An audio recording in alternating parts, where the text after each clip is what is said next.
Hello everyone, welcome to the stream. Thanks for joining me today. I'm Trent. I see we have some people in the chat already. Big Book Cafe, Aubrey, hello, welcome back. Two Steps Away, and Hector, thank you also for coming back. Hope you're enjoying your Sunday so far. Today, I thought we'd talk about this topic here called GMIC or GMIC. I'm not sure exactly how to pronounce it, but that will kind of be the main subject for our talk today. And then we'll answer some of your questions that I've collected on my videos throughout the week. And if you have any questions throughout the video, of course, you can post them here. For those who don't follow me, usually I start this session with like a kind of a prepared topic, and then I go into the questions and answers at the end. So it's good to see you guys here. Now I kind of want to start off with like a disclaimer on this live stream. This plugin I'm showing you today is only applicable to Affinity Photo on Windows. So unfortunately, I looked into it, and I mean, as far as I can tell, it's just supported on Windows right now. IIH, maybe if you're running like Wine or you have some type of virtual machine on your Mac, maybe that is a way it can also work. But as we go through it, it's just Windows for the moment. So sorry for the Mac people out there. Yeah, it's just not supported there yet. But yeah, hope you're all doing well. And with that, I suppose we can just get started on our main topic here. Let me scroll over. So yeah, as I said, our topic today is GMIC. And like I said, I assume that's how you pronounce it. Internally, I still call it GMIC or something, but I'll try to stay consistent and call it GMIC. That seems to be the way most people are pronouncing it online. And it's kind of like this image processing library that can be used with a lot of programs. It's not specifically for Affinity Photo. It can be plugged in with lots of other tools like Photoshop, and you can run it as a command line tool by itself. And let's actually go to the website here and check it out. So we have this website here. It's GMIC.eu. And you can see kind of all the features it has. It's quite regularly updated, it seems. There's lots of activity on it. It's pretty well used, I think. You can scroll down and see a lot of the features it has. This is the plugin will be, whoops, clicked the wrong thing there. Let me drag this up. You can see that let me move this up a little bit. Messed up the window a little bit. Let me just get this in order here. But you can see that it has lots of support for like paint.net and things like that. I guess I have to do this. And then move this up without destroying everything. All right, there we go. Sorry for that little misclick there. But yeah, so this is the page. If you're going to use it, I definitely recommend checking out this page. You'll need to probably go here to download it anyway. But probably one of the most useful pages on this site is the gallery page. So I'll click the gallery here. And if you scroll through, you can see kind of a preview of a lot of the different features it has, a lot of different the functions.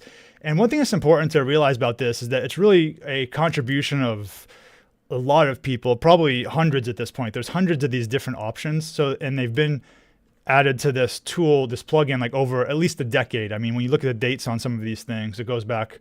I saw some stuff from like 2010. I'm sure it goes back even further. And hey, Teek, glad you're here. I was going to ask you about your wrist. I'm glad it's getting better. But you can see there's all sorts of effects here. We definitely don't have time to go over all of them, but I'll try to hit some of the highlights. But I hope if you have a chance to use this, you can experiment with some of these on your own. So this is the website, and the way you download it and install it, I'll show you how to do that. Let me just back up a little bit. So you want to go to the download page here. And if you search the page for Affinity, you'll come up to the Affinity instructions over here. And there's a couple different ways you can do it. This top one here is just for the Adobe, I believe, like for Photoshop and stuff. I don't think that'll work with anything else. But if you want to install it for Affinity, I'll show you how to do that. So you can click this, find out where it says Affinity here, and then click this stable link. And this will take you to a GitHub page. So if you scroll down, GitHub is a code repository, but they also host like the actual binaries that you can install, the built files. So you'll have these options here, and you'll want to download the one that's relevant for your system. If you're on Windows and you type about or something like that, it'll say like what operating system you're on and what architecture you're on. I believe this computer I'm on, is the x64 one. So I downloaded this already. So I downloaded this file here, and let me show you where I put it. I put it in this folder. It doesn't matter where you download it to initially, just download it somewhere. And what I'm going to do is I'm going to extract it. So I'll say extract all. So this is the plugin that I downloaded. And you can see it gave me this this folder here. So this is the things that it extracted from the zip file. So the question is, how do we actually install it into Affinity Photo? Well, what I recommend is opening Affinity Photo. And then if you go to Edit, Settings. So this is the settings for Affinity Photo. And again, this is just on Windows. If you go to Photoshop Plugins, what you can do is open Default Folder and Explore. This will open your Plugins folder. I'm not sure if you guys can see this. Whoops. I forgot to turn on my zoom tool. All right. Yeah. So what you want to do is, it tells you what it is, but if you want to quickly open it, just click on this here, Open Default Plugins. And that's by using the Photoshop Plugins one. So I'll open this folder here. And this is the folder where we can install our plugins. And the way we install it is quite simple. We just actually copy and paste it. So the only two files I need are this folder here and the this A8BF folder. So I'll just right click on copy. I'll say copy. Now I'll right click here and I'll paste. So I pasted these in my, this is my Affinity Photo plugins folder. And again, if you don't know where that is, just use Open Default Folder in the settings here under Photoshop Plugins. So now I have to restart Affinity. So I'll close this. Let's restart Affinity.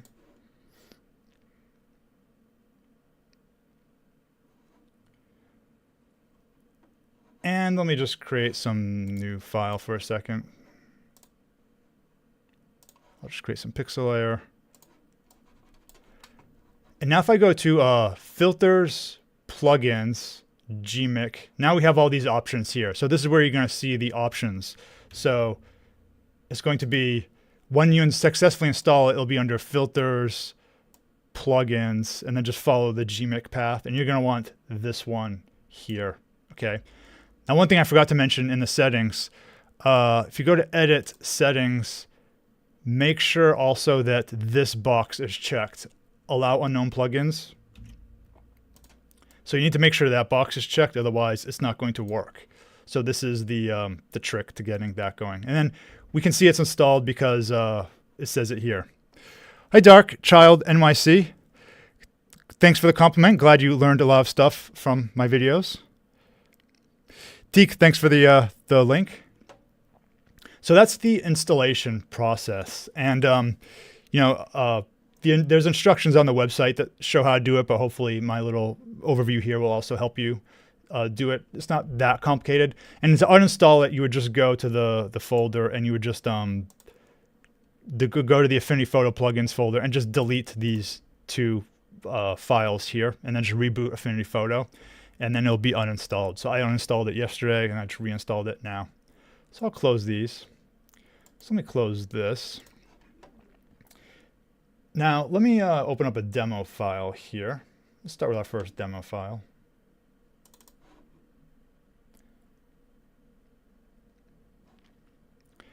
And one thing I did for this stream is I made the files much smaller than usual. The file size in terms of pixels, like how wide it is and how high it is definitely going to influence the performance of this tool. So you can see here, I'm mostly limited it to things under 2000 pixels on a side. So hopefully that will allow the plugins to run somewhat fast. And so far it hasn't crashed on me, but if the whole stream just ends or something, I guess that means it crashed. But so far I haven't had any stability issues, or it hasn't really frozen or anything like that. But there's so many of them, and so many people have written different contributions that maybe it will happen if I click on the wrong thing. Hi Vela. Let's see. So let me show you how to use a basic plugin. And one of the most important things is that we need to actually do this on a pixel layer. So this needs to be the pixel layer here, not an image layer. So if this is an image layer, I believe what will happen is if you say filters, plugins, this will be grayed out. You won't be able to click on this. So if this is grayed out and you can't click on it, it means you're not on a pixel layer. So that's an important thing.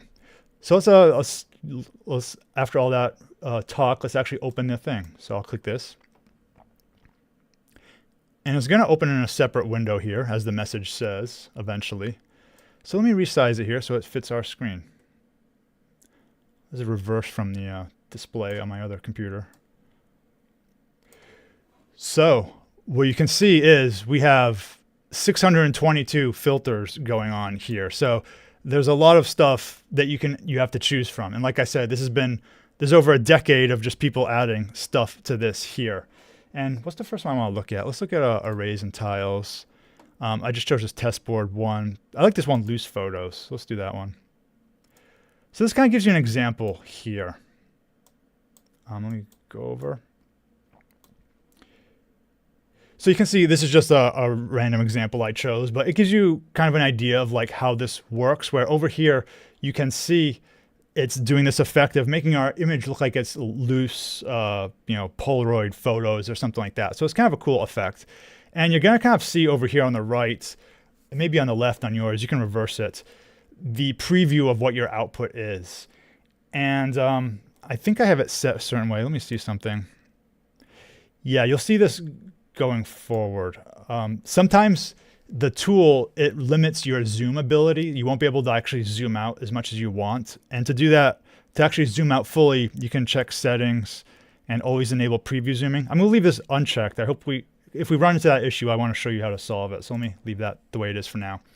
Now, I'm not going to go over like all these controls here, but the thing I'll point out is that there's a couple things I'll point out. One, like I said, basically every single one of these things is written by a different person, or at least, maybe one person did multiple ones, but for the most part, it's a different mindset behind each of these filters. So you're not going to have like a super consistent control set here. It's going to be whatever that programmer felt they wanted to do. So in this particular one here, this loose photos one I chose, these are the different options. So I can choose the density. I don't even know what this does. Yeah, so it's the density of how the photos look. So I'm changing this top one here. You can change the maximum size. This is very much like a programmer type interface. They just threw every single variable onto the screen and they let you play with it. You can control all these things here. The frame color if I want. Let's make it green just for fun. So the frame color is green. And what you can do is usually most of these plugins, if you scroll down, this one was actually updated recently. You'll see that there's information at the bottom about who made it and when it was made. And typically, I believe if I click on this name here, well, it depends. It just brings up his page. But sometimes they'll have documentation on how the thing works. Sometimes it'll link to actually like documentation on that particular plugin.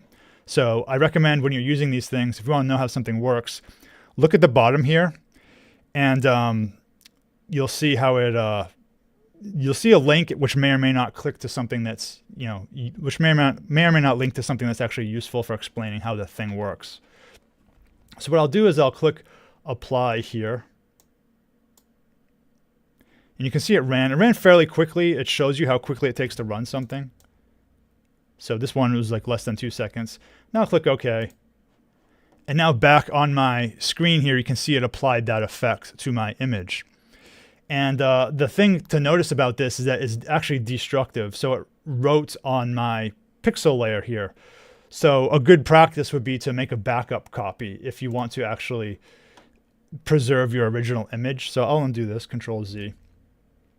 Let's undo this here.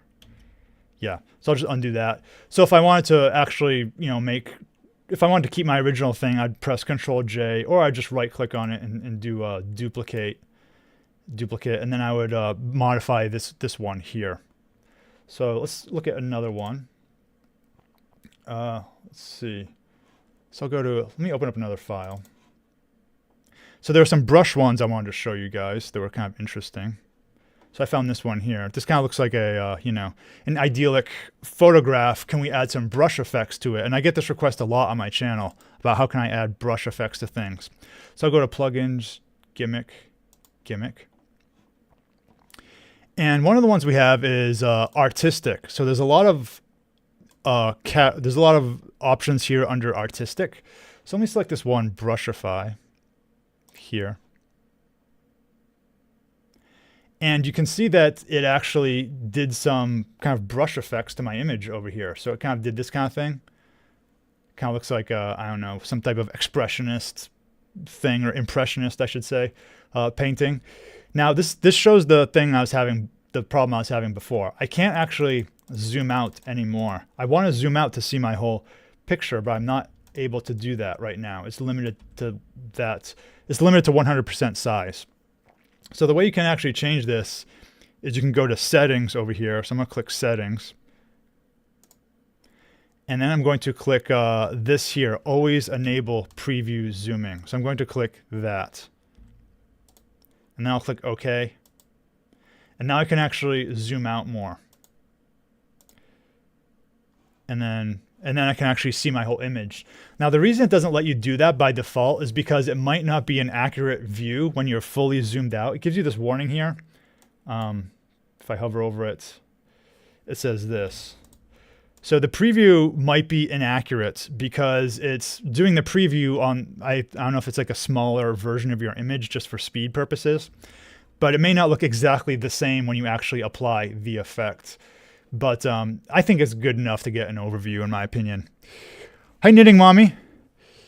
Yes, GMIC's a pretty cool thing. Yeah, it's I've only started looking at it a couple weeks ago. I've known about it for a long time, but I just decided to finally kind of give it a try here. So I'm on this one, Artistic Brushify, and supposedly you can like create your own brush. I haven't been able to get it to work. So if someone ever gets that to work, let me know how. It sounds like you can actually change this brush shape setting here to like pick the brush image off a layer. I did that. It wasn't showing anything, so I don't know how that works. If anyone out there gets it working, I'd love to see a comment on that. So let us know. But this is a pretty cool one, I think, this Brushify one. There's another good brush one. Who's this by? Actually, this name is familiar. This is by the same guy who did, I believe, the last one. So this guy might have done a lot of these settings. There's another one, Paint with Brush. Let's see here. Paint with Brush. And I'll zoom out. This one also gives, who did this one? Actually, is this the same guy? Yes, it's the same guy. So I guess I was wrong. Like this guy probably might have done a ton of stuff here. So he might be the one of the original developers or something. But let me zoom out. And this one gives kind of a different brush effect here. So I think this actually looks pretty cool. I'll apply it. Then I'll click OK, and we can see how it actually looks. You can see this one's taking a little bit longer, so it took about almost 6 seconds. And here we have our results here. I should have made a backup copy, I forgot. I guess I'll do Control Z. So this is kind of before and after. So yeah, this is after, before. So I thought that was a pretty cool effect there. So there's way more brush effects you can choose. I just scratched the surface there, but I get that request a lot to like make something look like an oil painting or something like that, and I would definitely look in that area there. Let me make a duplicate just so I don't forget next time. I'll call this original. And for those who came late, just a disclaimer: this only works for Windows, unfortunately. So that's what you'll need to run this. Let's get another photo here. Yeah, I found this photo of a jet, and one effect I really like for this one is like there's lots of like comic book and line art effects. So let's copy this. Whoops. Oops, I don't know what I did there. Let me do a Control J. So I'll do filters, plugins, gimmick. Teaker saying we need some of these in Designer. Yeah, that would be cool too. Yeah, I don't know what Designer's plugin framework is. I haven't thought about it too much, but it would be cool. So this one I like artistic, and we're in the artistic category, and the one I liked was comic book. So it'll take a second. Yeah. So this is really cool if you had like artwork. This one takes a little while to process, apparently. Even the preview is kind of a, there we go. So yeah, so this is a comic book effect here. Let me make it bigger so you can see it. I think it looks pretty cool. You know, you get all these like edges and stuff like that. You know, and you don't just have to like use this by itself. You can actually combine it with other things. Like you can duplicate the layer, apply the effect, and apply it to the layer below. I'll show you that in a bit. Let me look at one. There's another one called line art, which I like. And let's see, line art. So yeah, this is another, actually, this one looks pretty cool too. It's kind of like an edge detection thing, but it does a pretty good job of giving you nice clean blacks and whites here. Like if you wanted to take something and make like a coloring book page from it, you could start with this here. Let me zoom out. So this one is line art. So this is a good example of how documentation can help you down at the bottom. You'll see, you know, there's some discussion there, but you can also click on the link. And so this guy, he's posted this links to actually like a web page that explains how you do this whole thing. So you can find like the developer's conversation about how this all works. And so yeah, this could be useful. Some of it's like technical, like code and all that kind of stuff. But you know, it can help to get the insight of who made it. 21 first, reading your comment. Glad you're enjoying Affinity Photo on your MacBook. Yeah, unfortunately, this doesn't work with that, but lots of other cool stuff you can do on the Mac. Let's look at another one here. Let's see. One I liked was so there's lots of black and white filters too. Now, some of them are just kind of like things you can do with Affinity Photo no matter what. So like emboss. There's an emboss effect that you can already in Affinity Photo.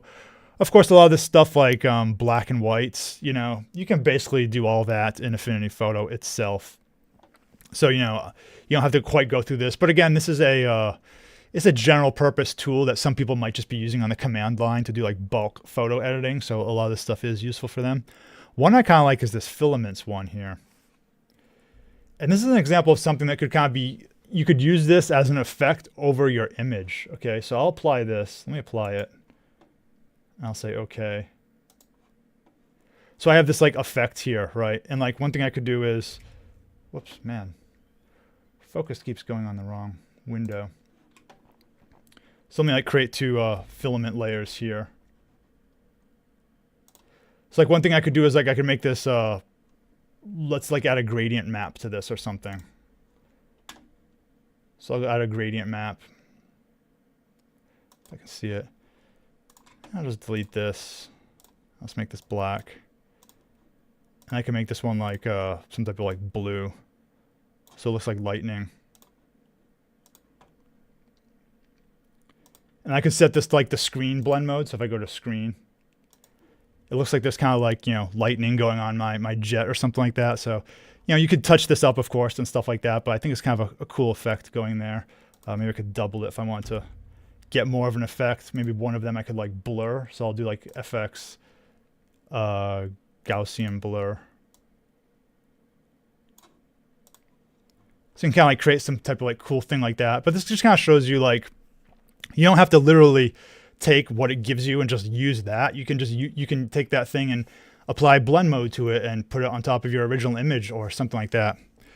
2 steps away. Yeah, it does render some things pretty quickly.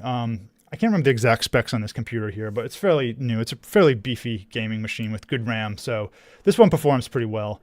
I haven't tried it on my laptop or anything like that, so I'm not quite sure how that would perform. But, you know, it's so far so good. Let's try another demo here.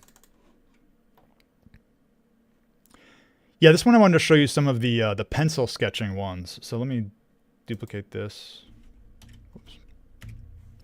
So if I go to filters, there's lots of cool pencil sketching ones. This is our filament with the cat. This could definitely be like a, you know, a scary image if you wanted. But the pencil one is black and white. Pencil portrait is the one. So this one I'll zoom out. It has a pretty nice pencil portrait effect based on the name.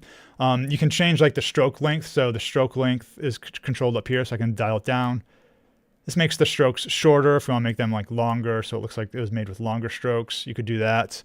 The angle you can change, so it's like 120 now. You can make them go, I don't know if 0 is straight up and down or horizontal. Yeah, you can make them like 0 or 90, but probably like something with 45 degrees is probably like the best, you know, that type of thing. I guess this would probably be a left-handed person. Contour threshold is just kind of, yeah, how, I guess how sharp the lines are going to be. And you can change the color too, so maybe you want it to be a purple pen, a dark purple ballpoint, or pencil I guess we're dealing with here, right? So you can change the color. And here's our famous developer again here, so I guess he did that one. But you can see this is 2015, so this hasn't been changed in almost 10 years, right? So 9 years. So some of these definitely go back a ways. Let's get another one. Yeah, it is a different window, by the way. That kind of will screw you up sometimes, so make sure to close it.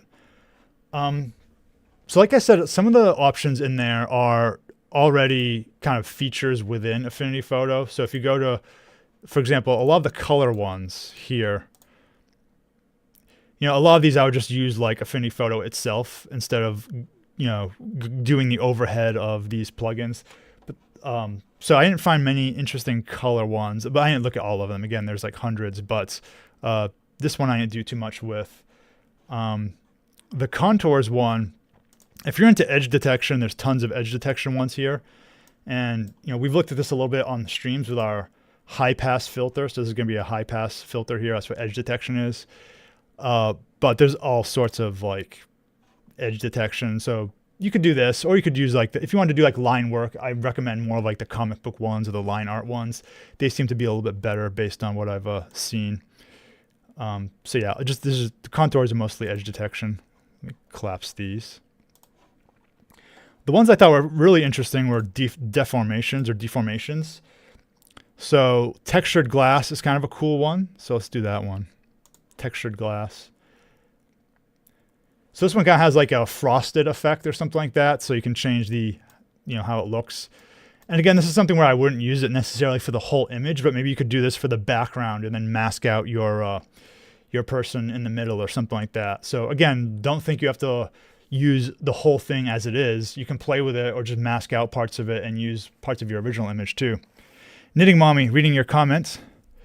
So you used to play with the pencil portrait back with GIMP back in the day. Yeah. That's pretty cool. You used to vary the strokes. Yeah.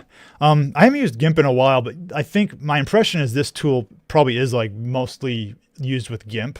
That's kind of a free and open source photo editing tool.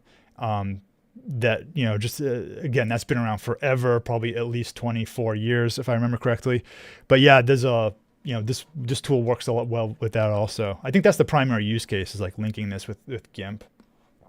We also have our water and our wave here, but these ones are pretty much, you can actually do this one in Affinity with the live filter. So this would be an example of, you know, you can go to live filters here.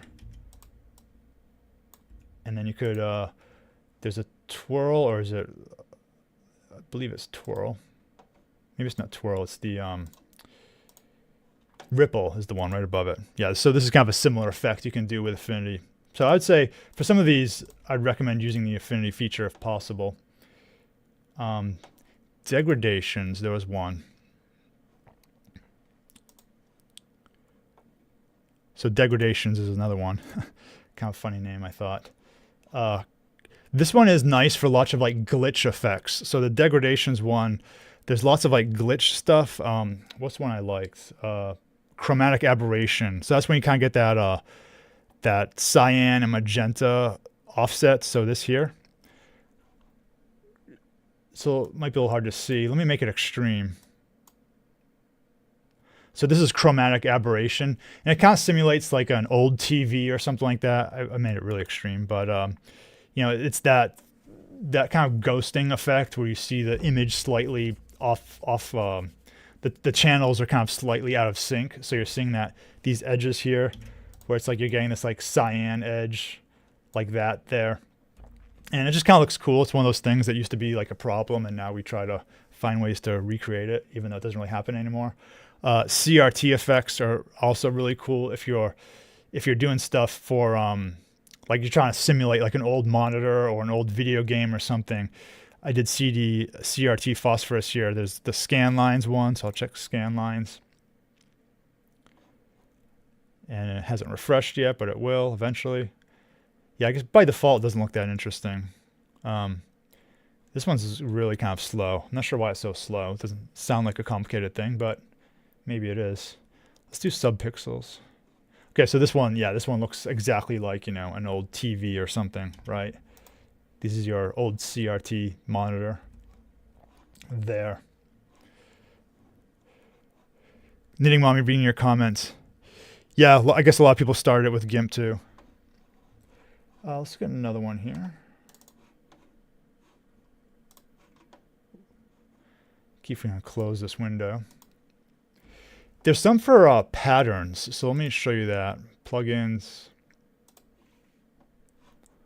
And this is the last section I have, but there's, you know, if you guys have any questions, anything you want to look at, again, we could go forever here. I just want to kind of give you some highlights and give you an idea of the possibilities, and you can see what kind of you want to explore more. Canvas is an interesting one, so you can kind of simulate like a paper canvas or something like that. It looked better on my other computer. I guess it just depends on your screen size and stuff like that. Canvas texture, let me try that. Yeah, I think that looks better there. So canvas texture. You can see we're getting this kind of bumpy effect there. Crystal, I haven't tried some of these. Okay, interesting, crystal. Halftone, Affinity Photo has a halftone thing. So, you know, you can try this. This might actually give you more interesting results, certainly. It looks like it's a little bit different the way it's implemented here. I'm not sure. Looks like you have more of a choice, like different shapes you can choose, as opposed to Affinity, kind of more options. So yeah, definitely, you know, something to try. Lava was a cool one. Let's look at lava. So again, like if you are trying to create some effect or something like that, whoops, here we have the lava effect. So looks like, you know, the whole city's on fire or something like that. And let's see, mosaic was another one I liked. So this one here is mosaic. So you can change the density here. And the last one I look at, I guess we're gonna look at some more, but there's a Voronoi pattern. I'm not sure how to pronounce that. This one is actually already a filter on in Affinity Photo, but you can try this one also to get this type of pattern going. But yeah, those are the main ones I looked at ahead of time. Like I said, there are more here. Just kind of at the 30-minute mark, but you can kind of explore them and see. There's some 3D ones also. I haven't done much with this. It looks a little complicated, but there's definitely options here. This is kind of a strange one. You can kind of like make your image look like it's 3D blocks or something like that. So I guess the value of the pixel is like how high it is and that type of thing. So you can change the elevation like that. So yeah, definitely. There's, like I said, there's over 600 of them. So you can, the sky's kind of the limit in terms of experimentation. But I just really wanted to give you an overview today of like how to install it, how to use it, and just some of the main categories of what you can do. And also, you know, just the idea of like, you know, you can duplicate your layers, apply the filters to it, mix them in with other ones. As Knitting Mommy told us, you know, there's lots of ways you can use these things creatively. So that's kind of like my answer for the question of like, how do you create painterly effects in Affinity Photo or something like that? Right now, it doesn't have those kind of one-click options that Photoshop does by default. But if you use something like this plugin tool, they're there. So there's lots of cool stuff you can do with it. So that was the GMIC overview there. Like I said, Windows only. But if you have Windows in Affinity Photo, definitely give it a try there. So that's that. So with that, I'll move on to the question and answers for today from the questions I got for the week. If you have any more GMIC questions, you can certainly ask in the chats. If you have any experience with it, definitely let me know.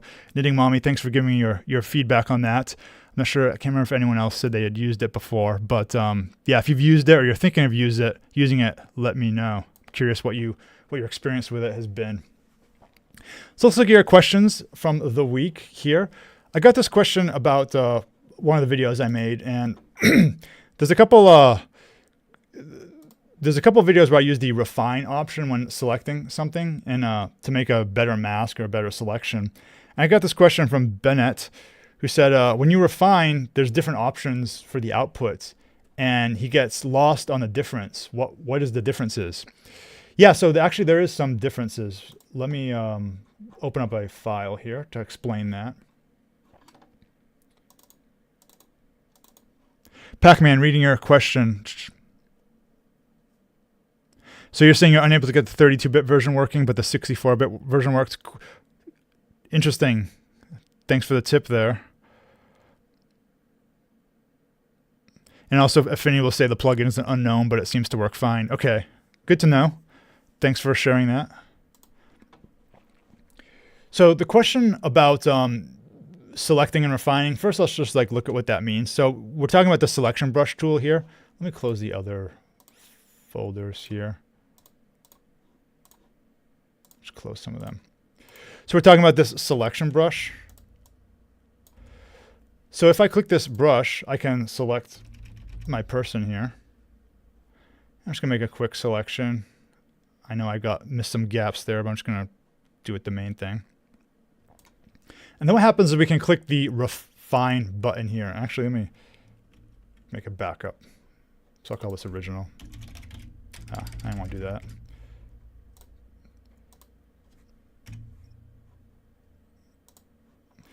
So let me click the refine button here. So the question is, what is the difference between these options down here? So this old tool, I won't go over it in detail, but this allows us to kind of clean up our image here. And the question is does it matter which one we choose here? And the answer is it does matter, because there's one very important feature that some of these use, which is called color decontamination. So what I'll show you is I'll do the output as a new layer with a mask. So I'll select this and I'll click apply. Now this is the output of the selection here. Now the interesting thing is that what it's going to do is it's going to try to actually fix the way the color bleeds onto the edges here. So let me undo that again. Yeah. So what's happening, I'll show you the one behind it. Yeah, okay. So I got this new output here and it gave me a mask. Now I'll turn off the mask. What it's actually doing along the edges is it's actually, let me choose this here, is it actually tried to recolor the edges to get rid of some of that kind of bleeding color inside there. Okay, so this was the output of when I did the new layer with a mask here. And when you turn on the mask, that's hidden and you get more of this pure color here. Now let me compare it to the original image. Take this off. So this is my original image here. And then this is my the one with the output of the selection tool. So if I zoom in, you can see there's kind of like orange there. But in my new outputs, it got rid of the orange in that area. I can't stay zoomed in when I do that effect, but this is the original edge, and then this is my new edge, and when you apply the mask to it, it looks better because it took out some of that coloring there. Whoops, if I get rid of that. It took out that coloring there, okay? So that's what, so the two options that do that, show you again.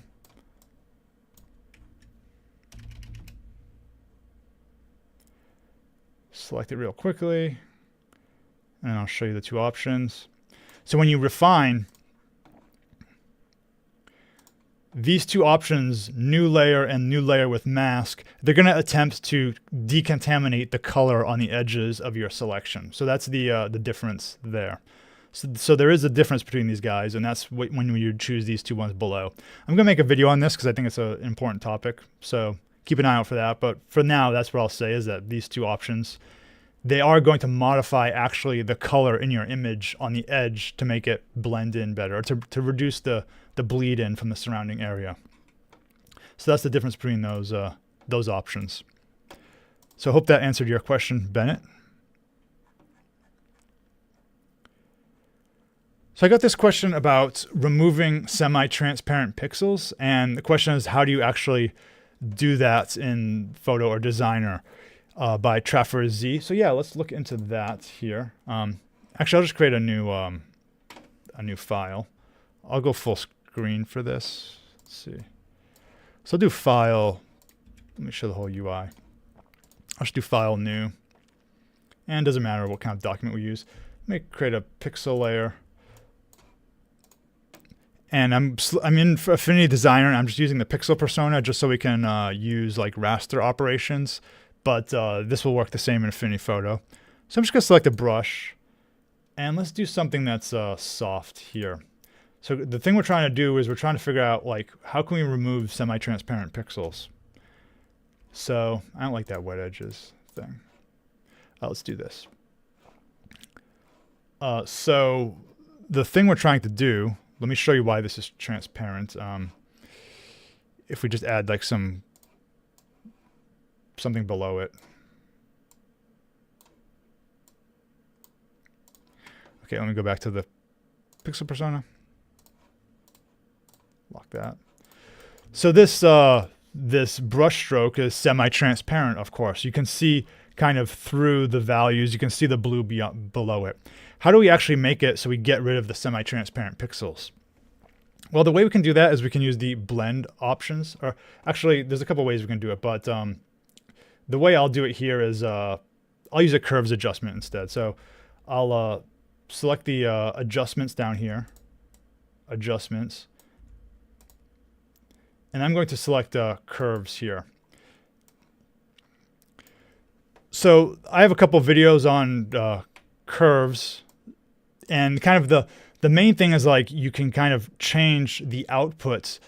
You can where the output is mapping to. So it's kind of hard to explain just with a black image here. But the main thing we want to do is we want to change the alpha values. So instead of having it set to master down here, it says master. I want to use the alpha channel. And what you can do is you can make your image totally transparent. So I'm going to take this, I'm going to drag it down. And what we're effectively doing is we're saying every single alpha value is now transparent. So the way the curves work is that the curves, we have our inputs along this line here, and it maps them to our outputs. So when we have a 45-degree angle, it's just like the same thing maps to the same thing, right? So if a value is 50% transparent, it maps to 50% transparent. If it's 100% solid, I can't draw very straight with a mouse, but it maps to 100% solid, like that. So that's the way curves work. They just take your input and they map it to your output. Now, of course, the interesting thing is when you bend curves around. So like I said, we can, if we want to reduce everything to 0, we do that. And you can, I wish that this existing one didn't show anymore, but it kind of shows you the other one. Now, we don't want to reduce everything to 0. We just want to have one pixel still be maxed out and the other pixels to be reduced. So what we can do is you can actually just drag this down like this. And now we have an image where everything is either completely black or completely solid or completely transparent. Okay, so what this curve is actually doing now is, let me get a better view of it. The curve is actually 0 for everything, except there's this one little pixel on the edge that's like 100%. And that's just saying keep our, because we're on the alpha channel, it's saying just keep that one solid pixel completely solid, reduce everything else to 0, okay? So again, like I recommend watching my video on curves to learn exactly how the curves feature works, but the short answer is that if you want to reduce semi-transparent pixels, you can add a curves adjustment and then just drag everything down except that top line here. You can just grab it anyway and just like drag it to the edge and bring it down, and you're just gonna have that one point up here that's still solid. So that's how you can deal with just one. If you can reduce all the transparency and just keep one solid value. So yeah. And I should make a video on that too, because it's a nice, quick little 2-minute thing, assuming you know how curves work. So next question, someone says they want to apply a gradient to original photo to go from black and white to color. So they want to create a image that's kind of fades from one side of black and white and turns to color on the other. And they're saying that they would copy an image and then you do a transparency gradient on top. And is that the best way to do it? That's one way to do it. There's a way to do it where you don't have to copy anything. So let me show you that. Let's open this. So once again, I'll go full screen for a bit here. So we have this very colorful image here. I don't know if I'd want to live in this neighborhood, but it looks kind of interesting. So what the viewers' approach was kind of copy this layer. They want to do this, copy the layer. And then we'll call one like black and white. I'll call one color. And then this black and white layer, I'll make it black and white. I'll just apply a black and white adjustment. Not the best adjustment for black and white, but I'll just do that. And then they said they're going to use the transparency tool, which you probably can't see because my face is in the way. Let me move that up.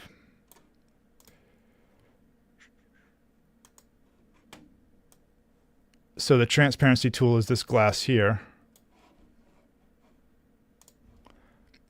So this is the transparency tool. And you can click on this. And you can drag it over your black and white image and have it fade. And basically what you're doing is you're fading the image out like this. And then below it, when you have the color image, you're fading to color there. You're revealing the color layer below it. So that's definitely a possibility. I think a better way to do it is you can get away with not copying your layer and you can just use one layer by itself. So let me show you how that works. So I'll delete this. So I'll just call this my color layer. And the easy way to do it is you can just add a black and white adjustment. So I'll add a black and white adjustment. And then on the adjustment itself, adjustments layers act as a mask. Okay, so on the layer itself, I can click the gradient tool and I can click and drag. Whoops, my mouse jumped. And I get the same effect. So I'm putting a gradient there. Now it doesn't look that great because it's a gray color. Let me make it black. So there we have a gradient applied to our black and white adjustment. So what this is saying is the black part is suppressing the effect of the black and white adjustment over here. So that's why we're seeing the color shine through again. All right, so we can actually turn off the effect of the black and white the more we go to the right. And you can adjust the slider there like that. One downside of this approach, I think, is if you click off this, I don't think it doesn't remember that it's a gradient anymore. So a way you can get around that, if you want to have that ability to remember that it's a gradient, is you can add an adjustment. Let's do black and white again.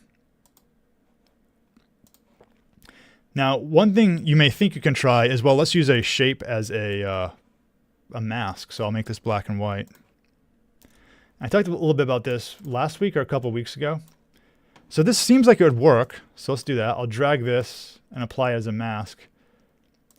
But it's not quite having that effect here. And the reason is that when you have an object acting as a mask, it's not the level of white and black in the object that makes it act as a mask. It's the level of transparency, okay? So let me go back to this rectangle here. I'll make it like red. That's probably going to hurt your eyes. Let's do some type of light blue. So I'm going to do with the rectangle here is let's see if we add the transparency to the rectangle. And now if I add this to the mask, if I turn things on. So let's see. There we go. Yeah. So I had to drag it under. So now it's actually working. And I should have the ability to change it as I go on. Does it remember? Yeah, it remembers. So I can actually modify this later on. And it will work. If I click off it and I go do something else, I add text or something, like I go and I don't know, add some words there for whatever reason. Okay. I can go back later and I can work on my rectangle and I can select the transparency tool And I can fine tune my, my effect here as I like, okay? So again, the reason this works is because when you have an object that's being used as a mask, it's the level of transparency in the object that behaves as a mask, not the level of black and white. So that's kind of the more complicated way to do it. But if you wanted to just do the basic way, you could just use this black and white adjustment and just use the gradient tool on it if you like. And just remember to change the colors there. So that's the simpler way. So I hope that answers your question there. See, next question. So I got this question. Someone says they downloaded version 2 and they can't find any of the T tools for texting and they don't know why. So let's look at that. Typically, so one of the main, there's a couple of reasons you might not see this tool or any tool in particular. So this tool, the frame text tool, sometimes it's hidden when you have the artistic text tool selected. So if you click this, then you have the frame text tool selected there. So make sure, maybe look for this and see if that is there. Another thing is like your screen resolution might be small and the option might not be showing up here.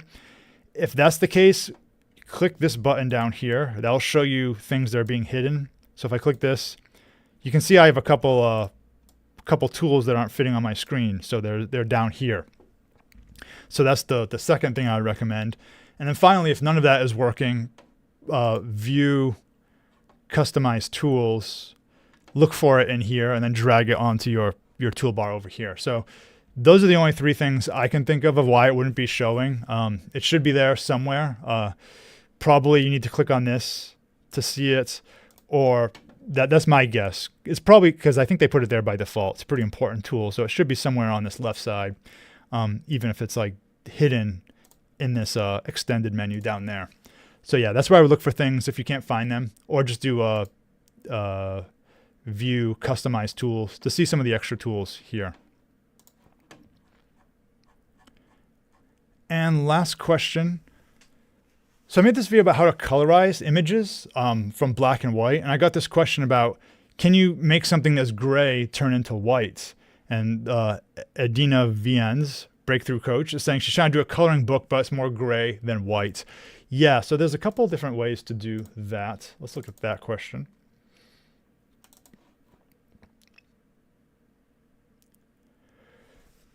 So let me delete this. So here's an image where we don't really have any pure black or pure white. It's all kind of gray. And the way you can, there's a couple ways you can get gray into white or turn gray into black. And probably one of the easiest ways is to use a levels adjustment. So what I'll do is I'll select the adjustments here. Adjustments. Now I'll select levels. And what you get here is a histogram of your image. So this is a distribution of the darks and lights in your photo. So when we look at this image, what it's telling us is that there's nothing really in the black area. Like this bottom part is pure black, and you know, this is the darkest part of our image. And it's also saying there's nothing that's actually like really pure white. You can see there's nothing actually there, you know, kind of goes down. And what you can do is you can actually change the distribution of lights and darks in your image. So I can, if I take the black level, if I drag it up here, what I'm basically doing is I'm saying start my black level at this point in my image. So if you saw the little slider going, I'm resetting, I'm saying take this left part here, let me put it down a little bit, and make that the black point. So it's taking those images here and it's kind of pulling them left. Let me show you another diagram as I do this. So I like window histogram. So right now, this is showing you they're showing you the same thing right now. This is a histogram here, which shows you the exact same information as this levels. But this histogram will dynamically change as I change this. So as I drag the black level, watch what happens. It basically collapsed all that empty space on the left. So that's how I got my pure blacks. I can do the same thing on the right. So I have this gap here of whites. If I drag this here, it pulled that in. In fact, maybe I want my white to start at this peak here, so I'll drag that over. And now you can see it all got smashed to the right side there. And this is how we convert grays to blacks. Now, you have to be careful when doing this. You might clip your image, like you might lose too many of your grays and you might burn out your image. So if I go too far to the left, this is like the burnout effect here. If you look at her face, like look at how we just kind of like lose detail there. I'm showing you an extreme example, but this happens on like a small scale too. But this is kind of the way you get pure whites in your image and pure blacks. So if I reset this, look for these gaps in your histogram and then try to like close them. And of course, keep an eye on your image to actually make sure it's looking good there. So that's one way you could do this. And of course, another way, if you're doing a coloring book, and it's only like it's supposed to be pure black and white, maybe you could get away with a threshold adjustment too. So there's a threshold. It's not going to look great with this, but if you had something that was like line work or something, like maybe you could do something with that there. Although it's usually going to give you a very harsh effect on the edges too. But I would recommend looking at levels, the levels option, and then just try to like get rid of the gaps on the end here and find the place that gets rid of the grays in the way you want. So that's one. And that's basically the last question I had for today, 12:55. I'll give you guys another couple minutes to let me know if you have any questions or anything. Again, let me know if you've used GMIC or you have a plan to use it. I think it's a pretty interesting tool. Definitely gives you lots of cool painterly effects. In terms of videos, I have some Affinity ones coming out this week. Some more quick tip ones and also some kind of like lighting effects and stuff like that I think are pretty interesting. I published an OBS video this week. I like OBS. I don't know if I'll make many more videos on OBS. It's kind of a pain to shoot because when you're making a video with OBS, you're using OBS to record your video, and then you also have a separate OBS running to show examples. And then both of them are like competing for the webcam. Like you can only have the webcam going through one of them at once, and you can't use the same monitor on both of them at once. So it was more of a challenge to film that than I wanted it to be. So I'm not sure if maybe I'll do a couple more quick OBS tips, but yeah, I think it's a great program, but it's kind of a pain to actually use it to film itself.